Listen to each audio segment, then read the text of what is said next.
So who pays for what in a real estate transaction? Hi, this is Linda Hardwick with the Hardwick Properties Group, powered by eXp Realty.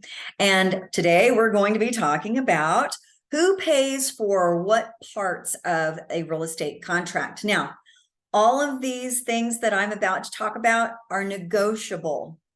And that is going to be driven by the market conditions. If you are in a really heavy seller's market, meaning inventory is extremely low, buyers are competing for homes, then sometimes the buyer may offer to pay some of these things because that's what they're trying to do to make their offer more attractive.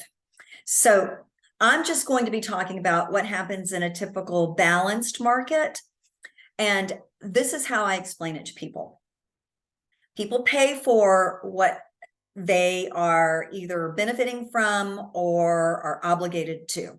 For example, let's start with title insurance. So title insurance is an insurance policy that covers title. That means, and the title company is then going to go out and do a title search and make sure that the house can even be sold if there's no extra liens or anything on that home. Well, that's burden of proof. That is up to the seller. The seller is the one that's having to prove that they have the right to sell the home and that they own the current title and that they have the right to sell. So in this scenario, the seller would pay.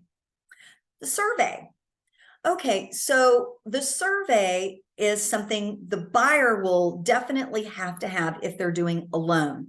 If you're doing a cash offer, a survey is not required.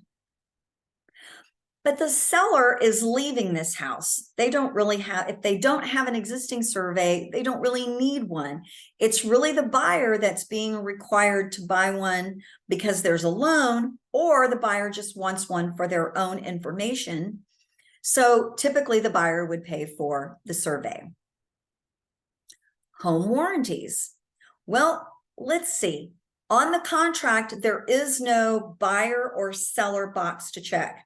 It's just the seller is paying for a home warranty. Now, the seller can negotiate that part out of the contract. In this scenario, if the seller puts it on the contract, the seller is paying for it. That does not mean that the buyer cannot get a home warranty. It's just not going to be on the actual contract document. So those are just a few things. Oh, one more, the appraiser and the appraisal. So this is something that any lender is going to require. So it is something that the buyer would pay for out of their closing costs. Now, if the buyer is paying cash, they are not required to do an appraisal, but they are certainly more than welcome to have one. But if they're having an appraisal, then typically that's something they're paying for out of their own pocket. If you have any questions at all about the real estate transaction or the real estate market, please don't hesitate to give us a call. Again, this is Linda Hardwick with the Hardwick Properties Group, and we are fiercely focused on client satisfaction.